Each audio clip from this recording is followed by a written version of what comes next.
Messi আসল জাদুকরী, match শেষে একই বললেন প্রতিপক্ষর গোলকিপার হ্যাগেন। বিস্তারিত জানতে আমাদের সাথেই থাকুন। কোপা আমেরিকার আগে সর্বশেষ প্রীতি ম্যাচে গোতমালার বিপক্ষে মুখোমুখি হয় আর্জেন্টিনা।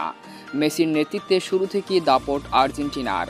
পরিশেষে 4-1 গোলের ব্যবধানে দুর্দান্ত এক জয় পায় আর্জেন্টিনা। যদিও ম্যাচের শুরুতেই আত্মঘাতী গোলে পিছিয়ে পড়ে আর্জেন্টিনা। এরপর 12তম মিনিটে গোলকিপারকে বোকা বানিয়ে মেসির সেই দুর্দান্ত গোল। অর্ধাংশে যাওয়ার আগে মার্টিনেজ পেনাল্টি থেকে আর্জেন্টিনাকে এগিয়ে নিয়ে যান। 2-1 গোলের ব্যবধানে অর্ধাংশ পার করে আর্জেন্টিনা।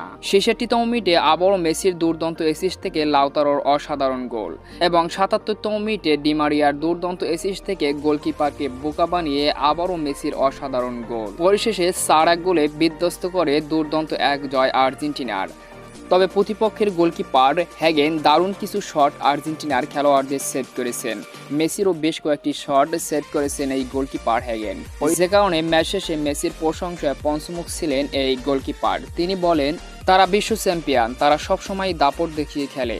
এরপরও তাদের একজন মেসি রয়েছে, যিনি সর্বকালের সেরা। আমরা চেষ্টা করেছি কিন্তু তাদের সাথে পেরে উঠিনি। আমার বিশ্বাস তারা কোপা আমেরিকা চ্যাম্পিয়ন হবে। এভাবেই আর্জেন্টিনা মেসির প্রশংসায় পঞ্চমুখ ছিলেন প্রতিপক্ষর গোলকিপার।